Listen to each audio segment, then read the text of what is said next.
AI, and it'll Okay. be a summary too. Wait. We are recording. Let's do it. So I guess I will share my screen, and if anything comes up, just let me know that I didn't answer or that. Cool. Yeah.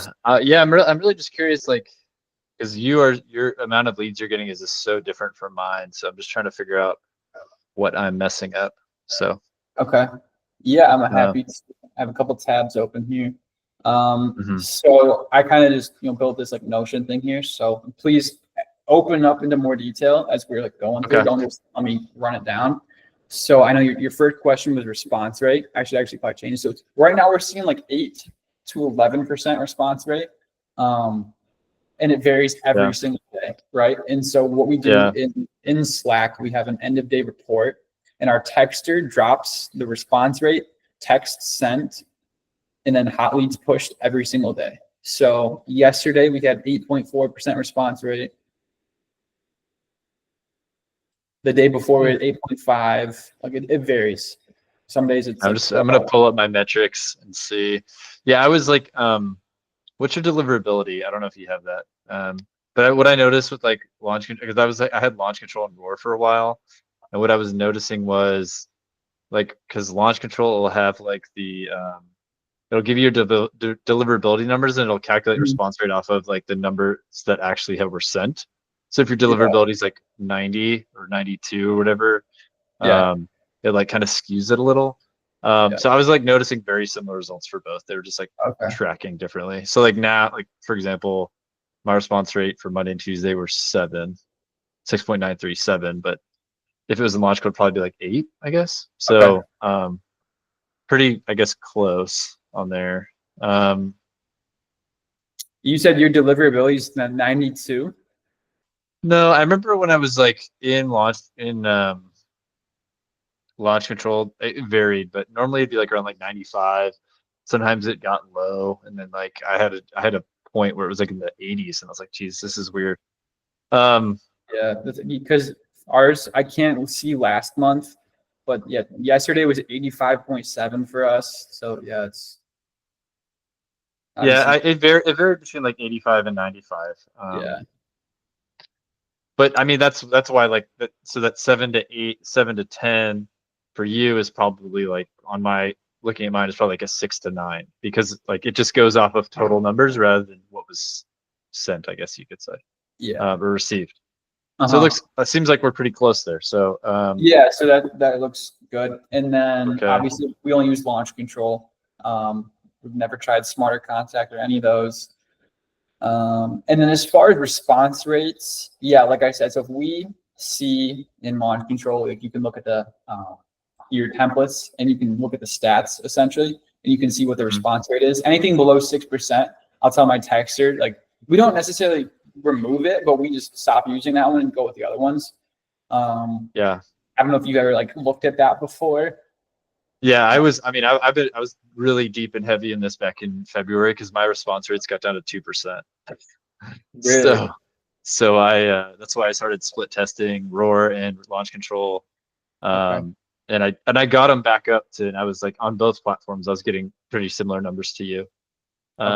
Interesting. Yeah, 2% is definitely low. Yeah, it was not something I liked. So yeah, and I'll share this Notion page with you. Yeah, that'd be awesome. And basically I took one of our 10% response rate templates examples, and basically this is what it looks like, right? And I use ChatGPT for these, right? So it's like here's the first example, right? Here's my name. So it's me, our texter, Michael with Land Growth Capital. And then here's our spinners. Would you be open to discussing the plan for the property, right? So this one performs higher than other ones that we have. So you could literally copy this, put this in launch control, and then take these messages, put it in ChatGPT, and then say, using this exact framework, I just want you to switch it up on the different spinners and different verbiage. Like you're a copywriting expert, boom. Now it'll give you a bunch more. Is that cool? Make sense? Yeah. I was doing something very similar when I was climbing my way out of a 2% response rate. So that was that was a rough time. Yeah. How did it get so low? Were you doing like text stopped to opt out at the end of the messages, or what was going on? So I think we like never changed back. If you remember, like when texting got completely shut down, I don't know if you were doing it yet, but it was like back in 2022 or 23 maybe, when it like completely shut down. You had to like be very vague about your messaging. I don't think my team and I ever switched back. It was all kind of vague, so we just had to get back to more direct messaging, and then also like let carriers see we were doing it better. So then they stopped like blocking a lot of our messages as spam. Yeah. And then I changed some numbers too, just to like make it better. So that ended up working out. I guess we're seeing pretty similar response rates. And I've checked with a few other people, and I think everyone's kind of in that like 7 to 11% range. Yeah, we're seeing. I look back like 3 years ago, or when I first started texting, I was like sending 500 a day when I was first experimenting. I got like 30 to 40%. It was nuts. Response. Yeah, this is like oh my God. 2023. Like when I first started messaging, like in October, I was like, man, this is awesome. And then it got shut down like this, I think December or November. Oh man. And it hasn't been the same since. Interesting. Yeah. That would be sweet if we could go back to those days. Oh my God. Yeah. I couldn't imagine what we'd be doing. Okay, so you do monthly polls, you do 175,000 records, scrub out DNCs. You actually scrub out DNCs? We don't. Isn't that like okay? So our texter. Oh, just the launch control DNCs. Okay. Yeah. So our texter is our convert and data guy. So at the end of each month, when there's like 2 days left, we max out our texts. He'll go into land insights. He'll pull all of our records. We'll just basically pick a state. He'll take everything from there. And it's usually like 150,000, 170, 75,000 ish, give or take, records, because there's so many DNCs, right? So that gets us to about 100,000 new records a month, and then we will do follow-up campaigns with our hotter markets. Now we don't have it set specifically with like, all right, we do 20% follow-ups, 80% new. Honestly, it's probably something like that, but it's not like we have a set percentage. Okay. We try and do as much new as possible, because new data will always respond better. 100% of the time. But obviously, when you have a hot market you love working in, like we like to keep hitting those over and over again. Okay. You're doing like a state a month roughly? Is that what it's coming out to? Well, now we're doing multiple, but we were. Yeah, now we're pulling some data. So yeah, okay. Now it's like, all right, let's pick however many states for the month. We hit these states, do every county with our criteria. And we literally just have to open it up. Like we do 100% sell-through rate, for either a 6-month window or 12-month window. And then we basically pull every single county from that. You actually pull. Okay. Yeah. I just pull like, so you actually clean it then a little bit. So it's not just like pull a whole state. You're actually doing 100% sell-through rate, 12 months. That's like our minimum threshold is do 100% sell-through rate owned for 5+ years. Okay. I don't know if you know Clay Hepler. I was listening to one of his podcasts, and he did a study with every single deal he's ever done. Every single person has owned the land for 5 years or greater. And I was like, oh my gosh, like all of those people pulling records for like the last year, like maybe there's a deal in there, right? But I mean, Clay's he's doing a ton of deals. So, and he's been doing it for 3 or 4 years now. So I'm like, okay, like I'm not going to worry about that. Somebody else can take those deals. I want to be, use the data to my advantage. So yeah, I think the one thing I got nervous on, I was thinking about doing something like that for a while, but then I was like, well, there's so many people I talk to that inherit it from their parent, and now their name's on the like on the taxes, but they haven't owned it for like a year or 2 years or whatever, a few months. So that's like that's the ones I'm like nervous about getting rid of, because those are usually pretty hot leads. Yeah, when we do deals all the time with people like that, and usually what happens is because each lead has multiple phone numbers, right? So it'll either have the parents' number, or maybe the parents associated with the kid's number, however that works. But we just locked up a couple last month where it's just like that. Yeah, that's true. Yeah. So and they literally just you use direct skip. You said backup. Do you actually use? So you actually get the phone numbers from Land Insights. Yeah, we do. We used to use direct skip only. Now we use Land Insights. Are you using the one that's like the 2 cent one or the 4 cent one? We do 4 cent. We're gonna layer on email marketing. We like just got into it. We're gonna actually like get that to match our texting volume because it's pretty cheap to layer that on top. So we do Land Insights, 4 cents a record. And before we were doing direct skip, we found amazing results with both of them. I've never tried the 2 cent records. I don't know if they use a whole different software. The only difference is email versus not email. Yeah, I use Versium. I don't know if you've heard of them. Yeah, I talked to someone earlier today that they mentioned they used them too. Yeah, they're a lot cheaper, but I think it's kind of like comparable to the 2 cent record of direct skip. Are they 2 cents as well? It depends how you pay in bulk. Mine's less than 2. It's like 1 point point something cents. No way. But like I only get I'll append about like half as much as I would append in direct skip. So what I do is I'll like use Versium and get all those really cheap leads, and then I'll go back and I'll like get direct skip like 4 cents leads. That's the one thing that we haven't done. Which that's probably more cost effective than what we do. It's definitely more of a pain in the ass for sure. Yeah, I think ours is more streamlined, but you're saving a lot more money than we are. Trying to see what our skip. Let me check this here. Okay. See, I know you're great at follow up, in terms of like calling, because like, you crush it on the phones on Ajay's calls. So I see like 45-day follow up includes double dial. Is this like your texter doing this, or is this you? No. So basically, I guess this is a huge nugget. I don't know if you're not doing this already. Every single person that responds to your texts, no matter what they say, unless they threaten to sue or say something super inappropriate, everybody that says, no, I don't want to sell my land, I'm not interested, put them on a 60-day drip.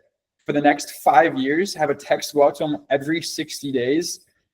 And it's insane. Like we started obviously we've only been texting, for since October, but we've gotten one deal that made us 45 grand just from this free tip here. And I think it's gonna do a lot for us in the future because it's a long-term play here. But put every single person on the drip, and eventually it's literally gonna be like 2,000 people every single month. Is like right now we're putting on drips every single month. And so instead of remailing these people like other land investors, we're re-dripping them completely for free. It doesn't go into your launch control with monthly limit because it's a drip campaign. It's not like it's not a new outreach. So it's absolutely amazing thing to be turning on in the background. And then as far as the manual follow-up, this is our lead manager and then our AM. So basically we do the exact same framework as Ajay. Lead comes in, we have triple dial for 2 days in the morning and evening, and then we have double dial for 2 weeks. So are you saying like this is a lead that you've pushed to your CRM? Yeah. So this is in launch control. So this is now we're going back to follow up. This is like for our other leads. I should have made like a different dash there. No worries. So this is in launch control. Every single lead gets put on a drip campaign for us. And basically they're either pushed to our CRM or they get dripped. That's what we do for that. Then once they're in our CRM, we're super aggressive, just like Ajay. Triple dial, double dial once weekly. Everybody that gets pushed, we get an offer made to. So we try and make offers on literally everybody as much as possible. Yeah. So basically all of our net leads, we better be making offers on, right? Mm-hmm. That's kind of how we've set that up. Does that make sense so far? Yeah, we're doing something similar. I think that's helped a lot too, but I think we're probably more aggressive. I think we probably make offers on land we don't want to buy because I'd rather have a contract and say I don't want to buy it than like just even bother. I don't know if that makes sense, but I just have my acquisition manager just like make offers, and if I don't like the deal, I just won't buy it. But. Yeah, no, we do. Basically what we do is I tell them, you don't know you missed an opportunity until the realtor says it's not a deal. So it's like lock up. I tell my AM, if you don't know, lock it up. We'll send it to a realtor. Like, don't stress about it. I'd rather do that than miss out on 20K. I'm curious what your. I think this is probably later on, but for how many states you're doing, like how are you managing like your launch control areas, and then like how much are you paying a month for launch control? That's a great question. I'll have to get back to you on how much we're paying right now. I think it's like 3,500. We have 3 markets. We do 100,000 texts a month. Because my partner Ben, he handles our launch control subscription. Okay. So if I were to guess, I think we spend 25 grand a month for everything in our business. How much? 25. Okay. It's a I little. don't know how much. I don't know how much we spend. It's probably close to that. Yeah, I hate to admit it. Yeah, no, I know. That's why it's important to get the sales dialed in so it makes sense. But I think it's probably close to like 23,000 or so. But 25 sounds, it's an even number. But What's that spend on? Do you have so like that's our team. So we have, Pebble, our CRM is way too expensive. we have Pebble. Yeah, I just started using Stride, which is okay, a little cheaper. Yeah, I've heard that. Yeah. So yeah, that's Pebble. That is, obviously Land Insights Unlimited platform. Land Insights for market data. I guess what's your team look like? Because we probably use similar platforms. So we have. Yeah, we pay a lot for Pebble right now because we have so many team members. We have, starting from with Ben and I, obviously we don't pay each other salary. Then we have an AM. We have a lead manager. We have a texter. We have an EA/dispo manager. We have 2 TCs that are pay at close, $500 per contract. And then I have 3 interns that are commission only. I need to grow my disposition side. That's like been a huge pain in my ass lately. I know we are going through dispo right now.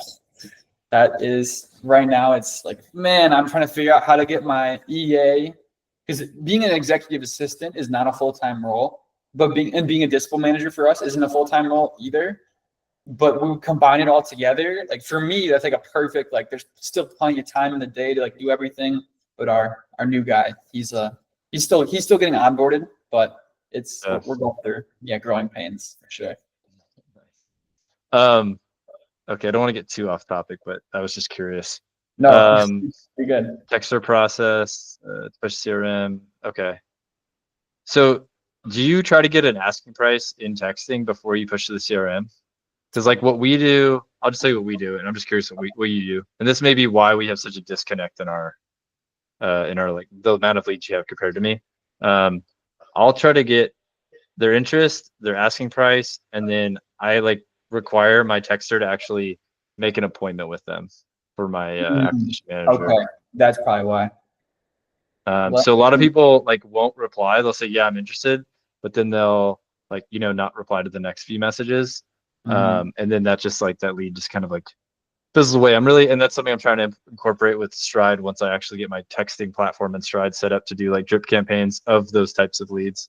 So my acquisition manager isn't just on the phone triple dialing everybody that is not interested. But I mean, maybe that's why we're missing some leads though.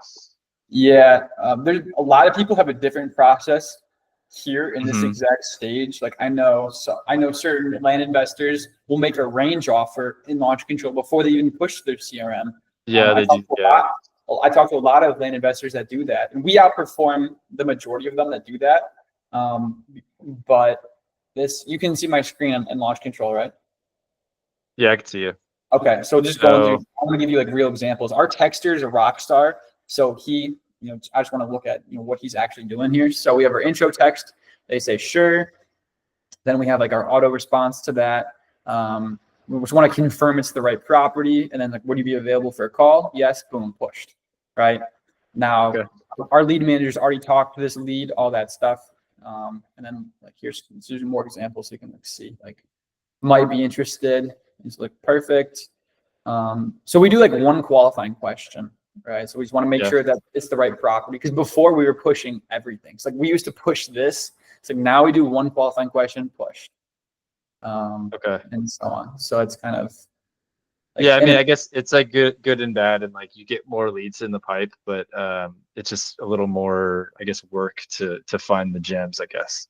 Yeah, and that's what's so good about having a lead manager. She works like she has about an hour and a half of talk time on average a day. So she has a lot of talk time. Mhm. So she's grinding every day. Her workload for 100,000 texts, like we couldn't scale anymore unless we bring on another lead manager. So like you can see like here they just say hello, yes, I'm open to a conversation, push them, right? So they're just So that's I actually have like a cold calling team as well, so I could easily like pull my team manager over and then put someone else in her team manager spot for cold calling. So that could be like an easy way to get a lead manager in for me. I'm just thinking through this right now. Yeah. Okay. Yeah, because there are probably some lost leads that people, because like for me, if someone texts me something and I'm like, oh, whatever, I'll respond today, and then they ask me like 3 or 4 or ask me a question of like, do you want to schedule a time? I'd be like, whatever, fuck it. And that's probably could be what happened. I mean, most leads that don't reply probably don't give a shit, but there's probably like that 1 or 2, and all it takes is like 1 or 2 if it's a huge deal. So yeah, right. Maybe just maybe split test it, right? If you're doing 3 questions now, try 2, try 1, right? See what's the perfect balance of like somewhat qualifying versus not. We've just seen, I'd rather have my lead manager talk to everybody because a phone call is a lot different than a text. So I think it's important to get everybody on the phone, because some people, like we've locked up people that say they want 100K and then we lock them up for like 40. Like this happened a couple months back. Yeah, it happens. I understand completely. So I don't go off of that initial asking price. I just like to have it if they're willing to Yeah, of course. Because it's really easy to identify a hot lead if they give you the price. But if they're like, oh, I want 50 and it's 100, and what we're looking at, it's like, oh, well, yeah, this is priority 100%. So we got to call this guy. Exactly. Yeah. So I figure out like whatever you want your messages to be, and then I just push them a little bit sooner. You'll get more leads. You'll get more people to talk to, which eventually means more offers, more deals, right? Yeah. That's like the biggest thing I'm taking away from Ajay, besides like the sales training. But yeah, it's just volume. He's been like, I've been with Ajay for a couple of years now, but I've kind of been on and off because I was traveling for a couple of years and half-assing my land business while I was traveling. So well, now I've got well, I got 3 kids. I guess I'm still traveling. I got 3 kids now. Really? So I gotta pay for private school and living in California, so I gotta make some. Oh wow, yeah, I'm sure it adds up. Yeah, fast. And then obviously speed to lead, I'm sure you're aware, but this is very critical. The sooner that your lead manager can get onto a new lead, the better. That's one thing I'm not afraid to admit we could always get better at is speed to lead. Yeah. So the reason that we currently have like in our system, probably like we have 20 leads in our once weekly bucket. We have like 10 in our double dials. We got like 3 or 4 in our triple dials right now. And that's from like our entire history since October. But still, like if we did a better job back then, it would be much less than it is now. And there's probably a deal or 2, right, that we missed out on because we didn't get on the phone within 5 to 10 minutes isn't like ideal. And then if not, 10 to 20 minutes. But like anything past that is like, we cannot afford that. Ideally, 5 minutes. We're struggling at that for sure. That's one of the shitty things about Roar is I think Launch Control does a really good job at their user interface. So like when a new lead comes in, you do have to refresh the page, but they pop up to the top so you can see them all. Or if someone replies to a message, they'll like pop back up to the top right in your inbox.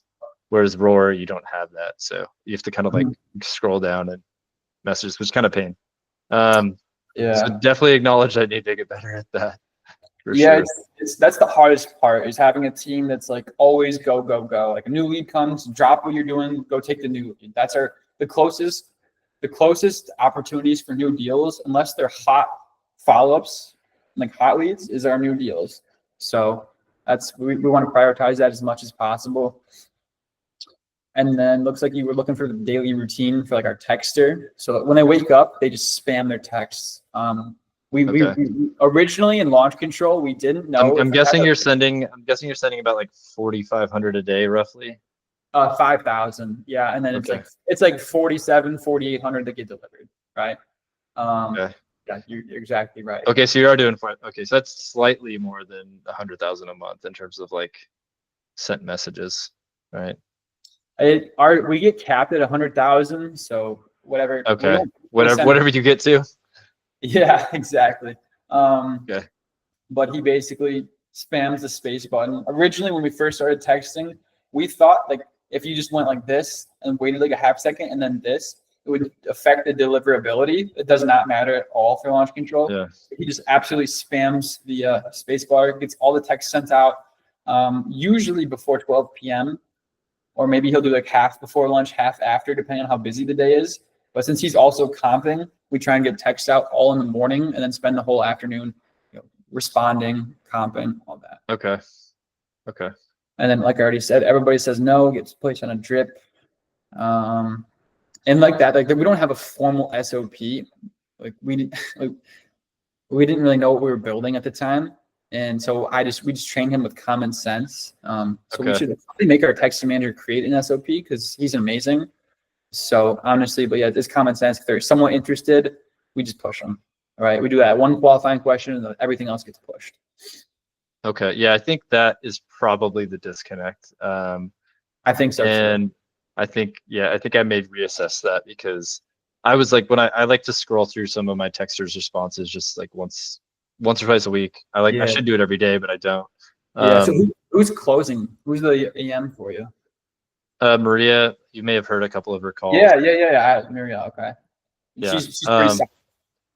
Yeah, she's pretty good. I mean, I really want to get a US closer. So I've thought about leaving her in kind of a lead manager / closer role, but then having like a US closer for like some of the better deals. Once they're trained up. Just because I think it makes a huge difference. I just like don't have time with my family and stuff to be like on call for appointments and closing all day. I mean, if there's obviously a lead that looks super hot, I'll be like, okay, yeah, I can take this. But I don't want to be that bottleneck. Well, of course, now. You don't want to be the one closing. You're doing a great job at it. So, but you also have a huge team, and I'm still like doing maybe I need to just hire more people for other roles and then just close more myself. But well, I mean, eventually you probably want to get out of the business entirely, though, right? And just like watch from like a bird's eye view, or do you want to? I think that's the goal of everybody, right? Yeah, that's at least I don't want to assume, but that's my goal personally. And like our new AM, like I realize like I'm such a bottleneck to our acquisitions team, and so I'm trying to pour everything I possibly can into this new guy so that I can step away. Like I haven't made a single offer this week, so we'll see. Nice. Yeah, I don't know. I might get grilled by Ajay for stepping away too quickly, but I'm really trying to let the team run on its own. Where is she out of? Yeah, sorry, it's my brother-in-law. Yeah. Yeah. Hey, Mel, what do you got? Where's Maria out of? She's from El Salvador. Okay, that's where our guy's from too. That's funny. Yeah, I like having a Spanish speaker because once in a while, I feel like honestly, I feel like any Spanish-speaking person I've came across just never wants to sell their land cheap. They only want to buy land. I don't know. It's just like from all of my experience, I've sold a lot to Spanish-speaking, but whenever I try to buy, they're very like ruthless in their what they want. So yeah, that's funny. Yeah, that's cool. Another thing that I've learned that's so cool is you can find people that live here in the US that live somewhere else. Like our guy's from New York, born and raised in New York for a decade or two. Who is this? Is this your AM or is this? Yeah, this is George. He's our AM, and he lives in El Salvador now, so we can pay him, like global rates essentially. But he has that experience of being in the US. So if you ever need to look at another AM in the future, highly recommend. You can find them. They're very hard, but they're out there for sure. US people that used to live in the US that now live overseas because it's like a 2-for-1, right? Yeah, like, exactly. It's who do you for your disposition manager and your TCs and I guess where'd you find your interns, dude? Where'd you find these people that just do commission based? What are they doing? Are they those were two college buddies back in last two years ago or whatever, I was in a fraternity back then, and they're both fraternity members. And one of them was my buddy I was a roommate with. And they just saw what I was doing, and they are basically follow-up specialists, appointment setters, whatever you want to call them. So they are commission only. One of them is locked up 3 contracts. He started, what would have been in March, mid-March. He's gotten 3 contracts. One of them fell through. 2 of them should be deals. One of them's an insanely large subdivide. The other one's like a 15K, like small rip in Texas. The other guy hasn't gotten anything, and we just brought on a new intern today. Getting kind of distracted. I think I have to like give him some RVMs or something to do. But I mean, I would not take my advice and hire a bunch of interns like that. Maybe like 1 or 2, but people are just bombarding me. I can see the drive that they have, and I want to give them an opportunity. So I guess that's my fault though. Okay. And your TCs, where'd you find them? Are they like international and they just kind of like help you manage? No, so they're US based. We got them from one of the guys that works for Land Insights. His name is Kyle Martin. Okay. So he basically took down his land business and basically parted out the team. So we got his TC. She's awesome. We've trained her up. The only issue is eventually we don't want to have to pay $500 per contract when we're doing 10 a month, 15 a month, because that's like really expensive for just a TC when we could hire someone overseas. So I think. And so they do disposition and acquisition, I'm assuming. She just for the contracts, yeah. Mm-hmm. So we've seen that's the best structure because we were destroying our heads handling TC, and now it's so much better. But we've seen like so what does she do? What does she do? Like I guess enter like find a title company, enter escrow. Exactly. She handles it like follows up. Yeah, okay. And she also does the weekly follow up with our sellers. So that's good. Yeah. Yeah, so that's one thing. A lot of double closes can fall out of line if you don't have weekly follow up. So she does weekly follow up with our sellers. She does everything with escrow, anything to do with contracts, all that stuff. She handles that. And they're amazing to have when you're like in the middle phase. Like you have a good sized company. You're not massive. You're not like super small. So kind of we're about to exit that area, but I mean, hopefully we're gonna find some investors who can take her eventually. But she's awesome. Definitely want to get like a pay at close TC for sure. Are you trying to sell your land business? Is that what you just said? I don't know if I misunderstood you. No, so if you think about it, so we pay her $1,000 per deal right now, right? Yeah.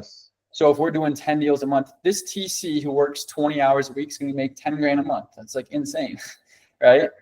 Yeah. And obviously she's like work hard, but like if we look at that, if we find somebody overseas, right, who has experience, they can do the 20-hour job, and they can become our TC for $2 grand a month, right? And that's a good salary for overseas, or 2,500, whatever it is.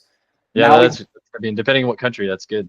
Yeah, now we have $8 grand a month. That pays for our whole payroll, right? For our dispo guy, our lead manager, our texting manager, that maybe pays for some software. So like we get that money back. Right. I don't think it doesn't make sense to have a salary TC until you get to like where we're at right now. So that's what I meant by that. So like it's really good to have in the middle of your journey, have a pay at close TC. When you're like getting, I'd say probably like 8 to 10 contracts a month. Like we need to phase her out, but it's gonna be really tough. And I haven't found people that I want to give her to yet. But I haven't told anybody yet. So, well, keep me in mind. We're getting closer, but what are you guys, as far as like volume, what are you guys doing right now? Not great. But I think it's because I'm finally like starting to get a routine in. I actually just made like a 3-month texting plan, which I think I'm actually gonna have to increase. Because like I learned from Justin Tichet. I'm just like trying his model, and I don't know if you know him. He's like a buddy of Ajay's. He does like Monday, Tuesday new text, Wednesday, Thursday text number 2. So like Monday's text number 2 is Wednesday, and then like Tuesday's text number 2 is Thursday, and then Friday is like last week's Monday, Tuesday new stuff, like text number 3. So he does like this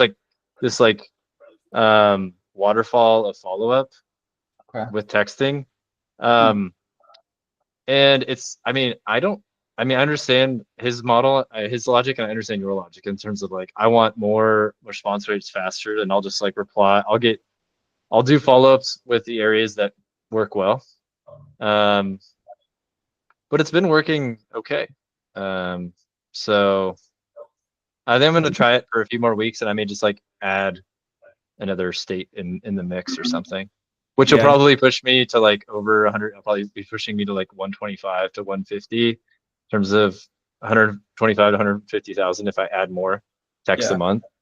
And then I'm also cold calling. So whatever, I haven't started this routine yet, but like whatever we don't get responses on, we're going to just like put into our cold callers, and then I'll do call reviews with my cold callers like 2 to 3 times a week. So they've gotten fairly not terrible from what they started on. And it's all like incorporates Ajay's script and stuff. So, and that's I've only been doing it for like a month. I've gotten some leads. I haven't like got any closed deals on it yet, but I'm getting leads. I think I'd say they're like less hot than texting. So I'm still not really sure if I like it yet, but I think it's a long-term play. Yeah. I mean, it's good if I can like once I get the systems down, and then like my cold call manager knows how to like go pull the list after we've texted, put it in the system, and then like my texters doing their thing, and like they're basically running the show. It's good to have. I'd like long term. I want to incorporate more like marketing where people call us back. So like a Google pay-per-click is something I really want to get into once someone figures out how to do it for land really well.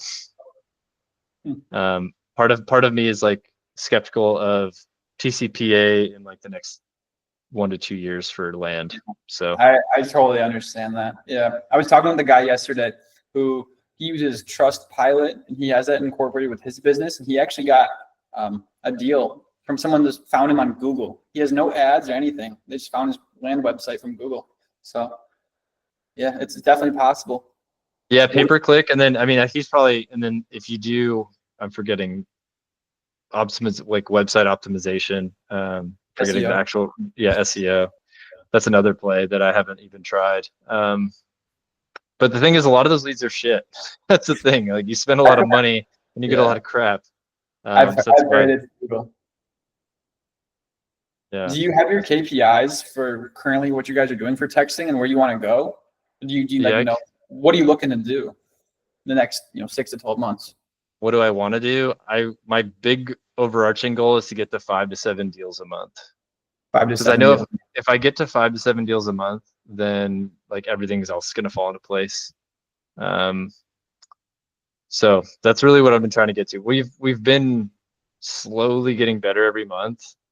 We've kind of had like some bad luck mixed in with new marketing and stuff, and I guess new systems. But like last month we got like 7 contracts, or excuse me, 7 verbals, and we only got like 2 signed out of those 7 verbals. I think granted we had another 2 signed like the 1st of June. So I don't know if I'll count them for June to make my numbers sound good, but so I guess, but those were from May. So we had like 4 contracts signed in May, and I think maybe one will fall through. So we're getting closer. But what my next bottleneck I see is like my dispo. Like I don't have anyone helping me, and I used to do the whole Facebook game. I don't want to do it anymore. So I got you. But I'm gonna pay someone to do it for me. So that's you can probably find a VA that's a high level VA can handle dispo for sure. Are you guys signing your contracts live, or are you having them send over email? They send over email. Yeah, we're not doing a good job of like signing them live. Okay, that's the reason for the disconnect for sure. Because the moment we changed, like our verbals used to be kind of similar to that, but now when you look at our texting KPIs, so like we used to have a huge disconnect back in January. We had 6 verbals, 3 signed. And then in April, we had 7 verbals, 7 signed. So like when you're on the phone and you're doing your pitch and then you get the verbal, you just like have it pretty much ready to go, or take like a minute to send it to them, and then you jump back on and like, hey, let's take a look at it together. There's a couple ways you can go about it depending on how skilled your AM is or how quickly they can get used to something. You can either put them on a hold. You can say, let me get the final confirmation. I'll call you right back. Hang up, take 5-10 minutes, write it up, send it over to them. We use PandaDoc for ours. Mm-hmm. And you can basically you have a template. There's like boxes. Yeah, you create the template. So like I fill out the date, their name, county, APN, acreage, and then their name to sign. I make it like that's it. All right. So it takes me probably two minutes or so to fill that out. That's one of the cool things in Stride, which I haven't figured out yet, but it sounds like I have to, is like once you put all the info in the blocks in Stride, you like move the lead to the stage like offer presented, and it automatically sends them a contract to sign. Really? Their email. No way. Yeah. That's incredible. But you have to make sure everything's filled out, because there's no like, let me view this first. It just goes. So you just got to make sure you're not missing anything. Yeah, that's really cool though. But highly recommend getting them signed live. We get a lot of pushback sometimes. So what I'm teaching my AM, because he was getting pushback. It's all about how you frame it, right? They're like, oh no, just send it to my email. I'll take a look at it. I'm like, yeah, I just want to make sure like I filled everything out correctly on your end. I want to make sure like your name is spelled correctly. Can you just verify really quick? Can you open that email? Is your name spelled correctly for me? They open it up, boom, they're in. From there, you can easily walk them through the whole agreement. And just like Ajay says, it's like, does everything look okay? They're like, yeah, looks fine.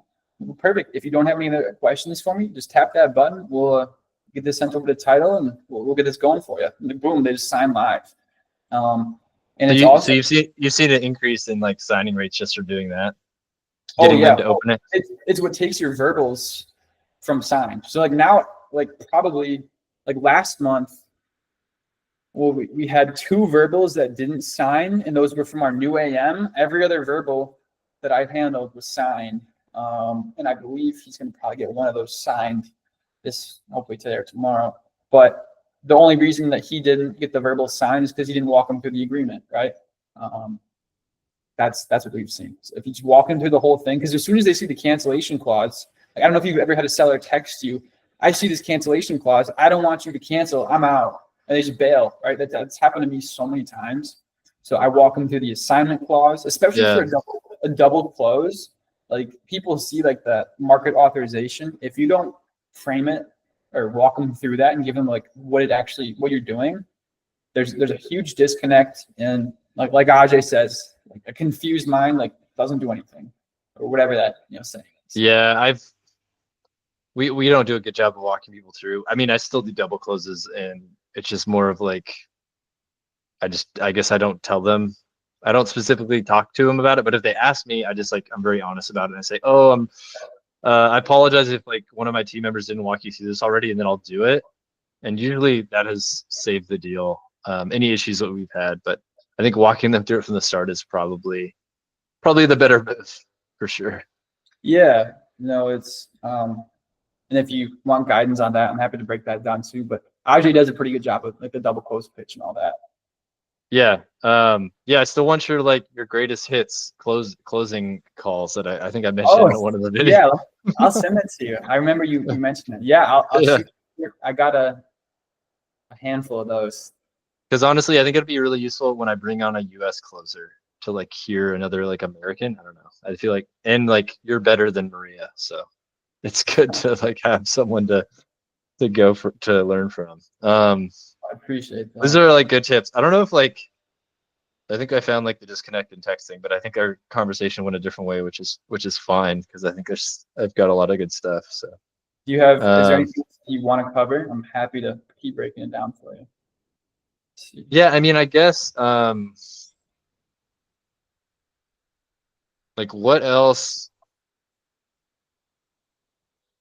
I mean, I don't know how long ago you were like less than how many ever contract or how many ever deals you're doing a month, but like what else did you need to get to that point? Is it mostly just volume of texting and like your sales skills?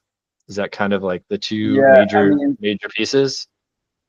I just dropped it in the chat, but what I've noticed, so obviously there's processes, right? So clearly we kind of got lucky nailing the texting process within the first couple months. And that was just from talking with other land investors that were seeing success. Besides that, what took us from where we were to, 2 to 3 contracts every single week is definitely Ajay's program, right? He changed everything for me. So we changed our scripts. I took his scripts. I rearranged some things. I know you're on some of those calls, but I wouldn't say I'm the only one. There's a handful, but it's a small handful. But I submit a call pretty much every single week, and I usually drop my metrics every single Monday morning, and I'm usually the first person to do it every single time, right? And I feel like there's probably I'm so intentional about it that I feel like I've created this, it's not a hobby, this is a profession, and there's a whole different attitude. And that's not really a good answer. I studied Jeremy Minor. I just bought one of his books actually. The new model of selling, it came today, so I'll read that. I watch a lot of YouTube videos about Jeremy Minor, listening to tonality. Besides that, it's all about make the offers, dig as deep as you can, and then make the changes. Every time Ajay gives me a pointer, I want to take note of it and then review it afterwards so I can implement it into my life. Because if I just take the feedback and do nothing with it, it's useless. You got to implement everything. I think I do a decent job of whatever info I get, I actually implement it. And that might be the disconnect between most people, is they just go, oh, that's sweet, and they don't do anything with the info, right? Yeah. Because knowledge doesn't matter unless you actually use it. Right. So how many leads, we talked about kind of maybe the disconnect between the leads we're pushing we're pushing to the CRM. What I'm trying to ask here, but how many leads are you getting from 5,000 texts? And I know it varies, right? Some places, some days you may not get many, some days you get a lot on average. Well, let's do our real I'll tell you what we're probably averaging 3 to 5 a day. Hold on. No, I'm looking at the wrong column. No, I'm crazy. Probably 4 to 7. 4 to 7. Okay. But on some days, I had 13 one day last month. I don't know how that happened. And we get some of those days too. Yeah. So yesterday we had 11 hot leads pushed. He sent out 4,961 texts. Okay. It was 11 hot leads. The day before was 14 leads pushed. Pretty good. That was a very solid day. The day before that, it was 16. That's pretty good too. The day before that. What state is this? You don't need to tell me the county. I'm just curious. Well, this is for everything. So we blend everything together. So one thing I should mention, when we send our texts out, he does multiple states now.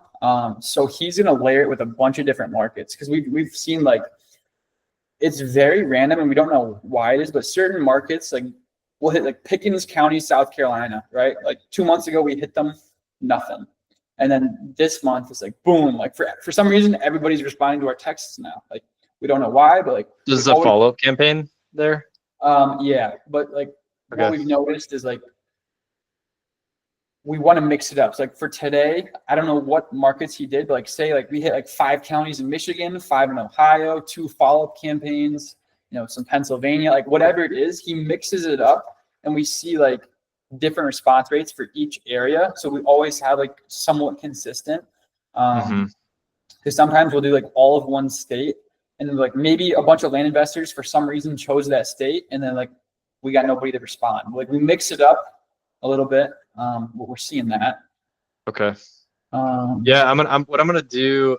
I'm gonna go to my text thread. I'm gonna make that one change of let's just send it to.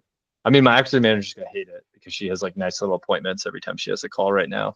because I don't have a lead manager. I don't have a lead manager in there, but I'd rather make her busy than not. So, okay. Yeah, I think that'll be a pretty good, because that could like double my leads. Because like there's always people who are like, oh yeah, I'm interested, make me an offer. Like like people that say yes, make me an offer. You call them, or do you try to get another answer before you push them? They say make me an offer. Yeah, so he has a template for that response. So that would be. So we have a quick replies list, which I'm gonna copy that one because that one we use all the time. Yeah, we have something for that too. I was just curious if like you push that. We like qualify first for if they ask for an offer. Okay, let me. Oh shoot, it went away. I'm gonna copy and paste this to you so you have this. Okay. So this is the message they send to just further qualify. So if they say, "What's your offer?" That's what we send.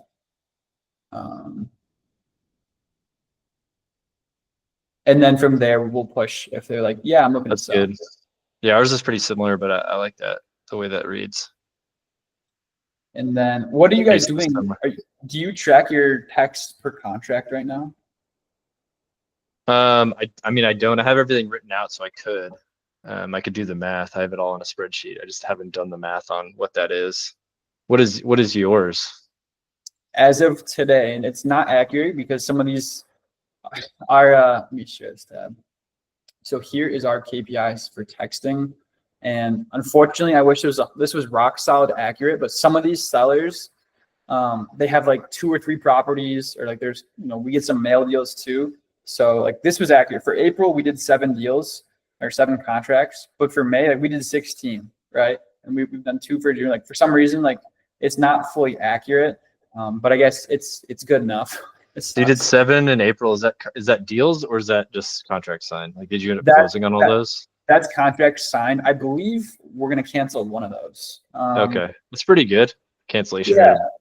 It's not bad. Yeah, it was solid. And then like in March we had 12 signed. Like I think there was like 5 or 6 from texting that like 2 of them had multiple properties, and then like a bunch of mail leads hit. Yeah. Like same for these, right? Like a lot of these were missing. Like in November we got one. Like that was real because we just started then. But you guys are pretty quick. You started in November. We started end of October, like November 1st was kind of like our. Yeah, man, that's you guys like scaled pretty rapidly though. That's pretty good.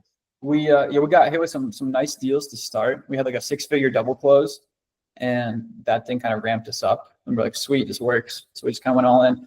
But this is what's more important is like if you just look at this from a whole, this is a lot more accurate than like if you look at any individual month. If I were to, yeah, that's what I'd say for this. So you can see texts sent to leads, to net leads. So we see like 26% of our texts actually convert into leads, and then that's 0.26% though, isn't that? 0.26%. Yeah, sorry. Yeah. And then that'd be wild.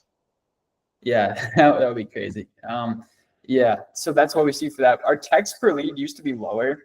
I mean, you can kind of see there's a little. It used to be even lower than this. At least we thought so. We thought it was like 150 texts per lead at one point.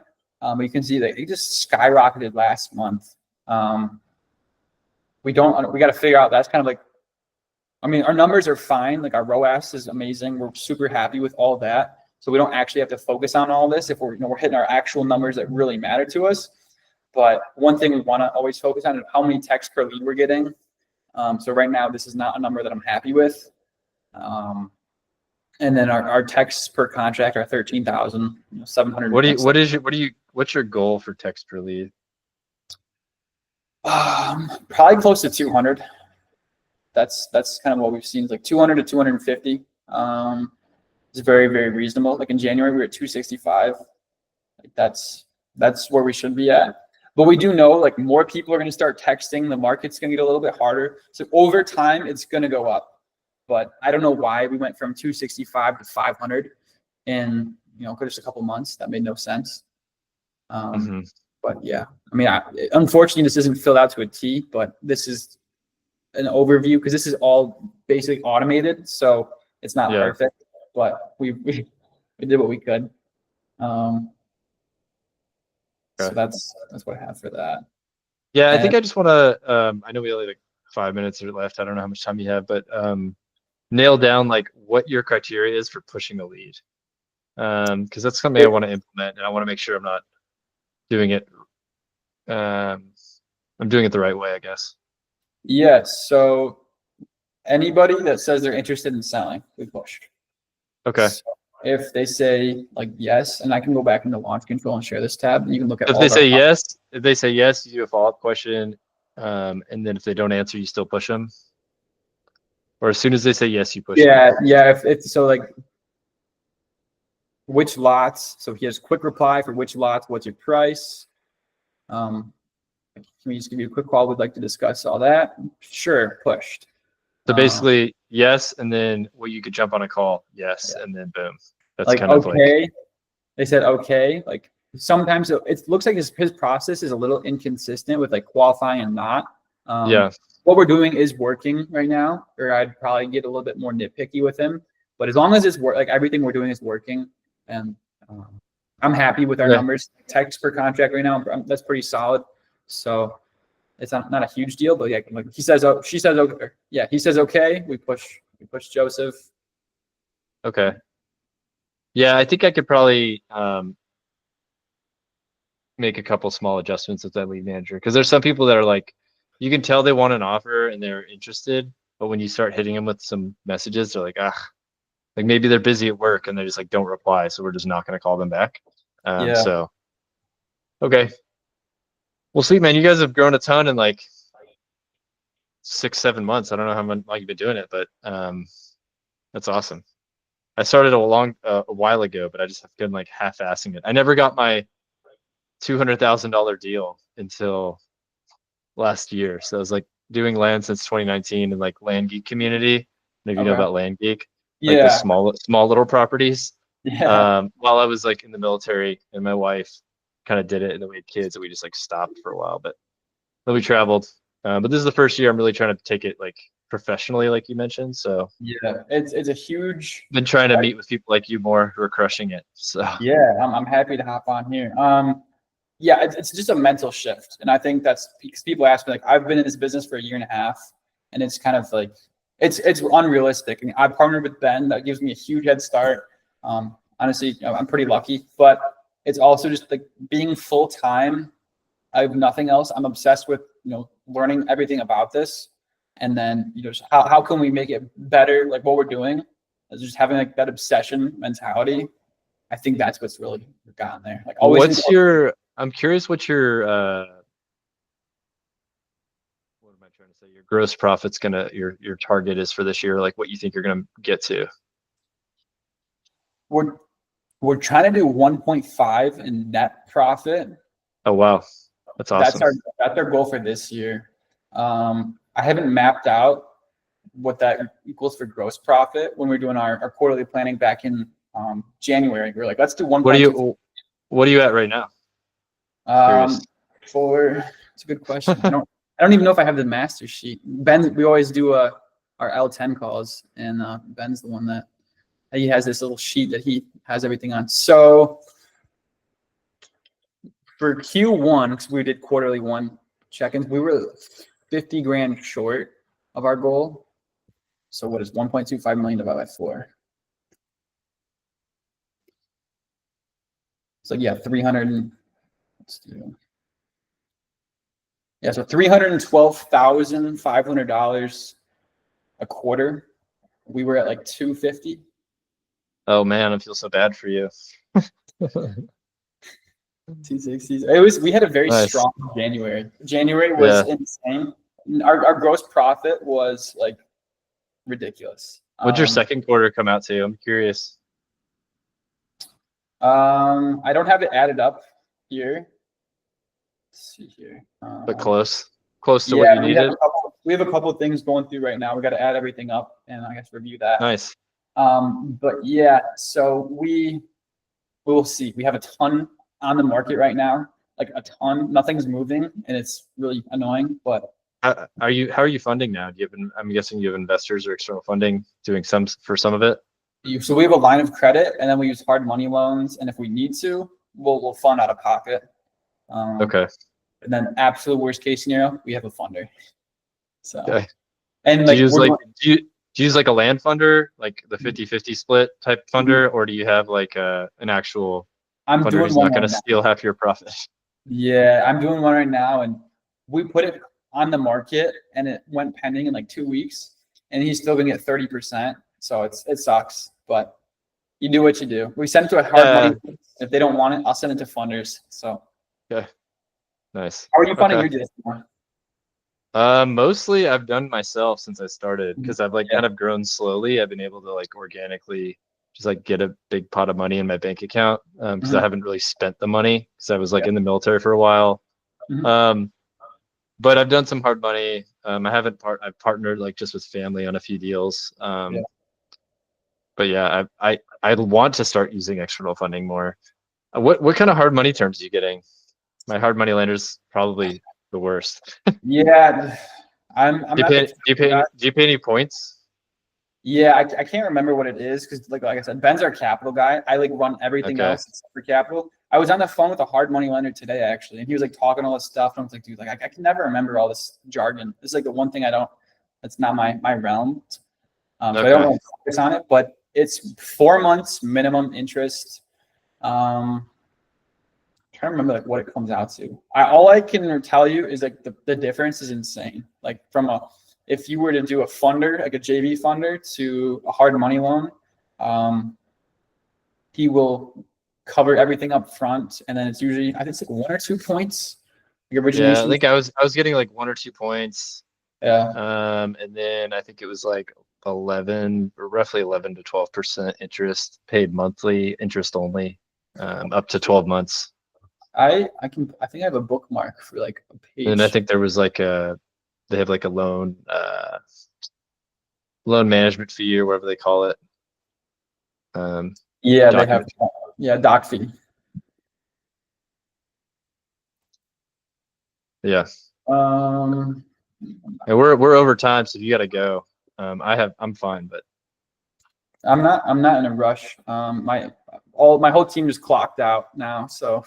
Okay. I usually have my end of day recap with our AM. I'm seeing if I can find his stuff. I can send you his info offline. But yeah, you can just send it. You can just send it to me. I'm just curious. I probably need to start doing more external funding just to like force myself to not be like capital restricted, because I have like my bank account where I'm like, okay, well, I have to pay these people, but I also want to do these 2 deals, so. It's easier if you just use external funding. Like, don't have to. It's as long as it's not a shitty deal. It's a very hard mental battle, right? Because you want to have that fat bank account, but if you force yourself to have other people fund your deals, at a decent rate, like a hard money loan, then you're forced. You're like, I have all this money. What am I going to do with it? It just sits here. You're going to pay the monthly interest on the loans. You're going to pay your team. Besides that, like, all right, I got all this money. Let's grow the business. Right? Yeah. So now you can double down in the business. You do double the deals. Like now you just made so much more money versus funding it yourself, right? Right. Because if you look at your ROAS compared to like what you put in for a deal and what you get back, it will always make more sense to put your money into a successful, marketing channel, right? So if you're texting is like a 10x ROAS, it makes a lot more sense to put more into that than to fund your own deals, unless you have to, right? That's what we've seen. I think that's one of the reasons we've grown pretty quickly, is like we're all about like what's most optimal. And do you guys do any deals that are small? Like, I don't like them, but they come across my desk and it's like, well, it's still a deal. Like a deal that'll make you like 10 to 15K.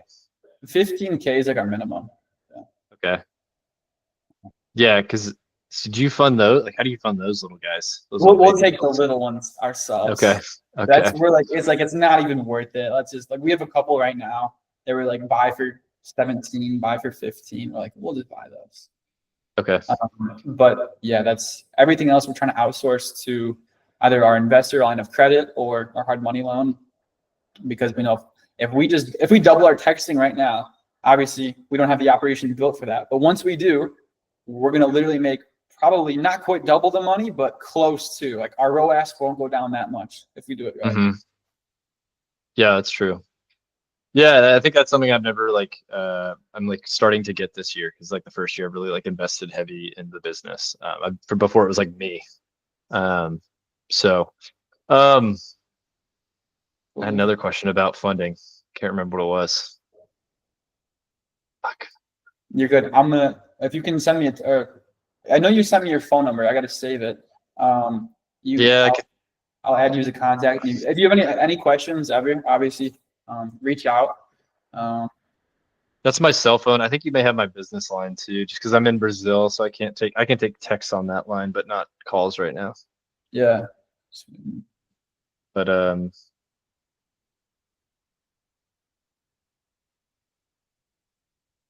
do you do owner financing? That was I was gonna ask.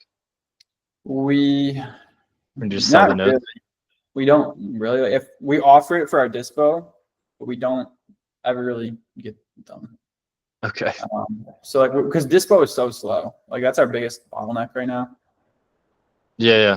Mine is slowly getting there too, but I don't have 7 deals a month coming in, so it's not as big of a deal right now for me as you. Yeah, our inventory is ridiculous. I had to double check. Last time I looked, it was like we have like 33 deals in inventory or something like that. It's like ridiculous. Yeah.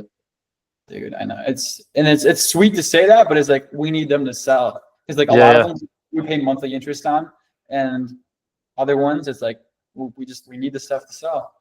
So hopefully in the next 6 months it'll sell. We'll see. Fingers crossed. Well, it's good you had a good January, so you could like fund deals if you need to, I guess.